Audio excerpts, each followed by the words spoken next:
Nisi kamal sadatta kameraan menne mana jeesu. Tole gaaffii koo fayyadamtu waan taateef ulfaadhu mee walaa baru. Ana. Maqaan koo Boontuun jedhama.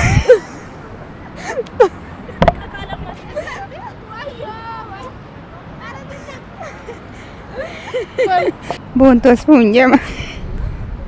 Tole sabni dammaqee sabni gurmaa'ee fi sabni hidhate yoomiyyuu injifataadha kan jedhe hayyuu Oromooti. Hayyuun Oromoo kun eenyu? Abbaa Gadaa. Abbaa Gadaa keessaa eenyu? Maqaa isaa hin beeku.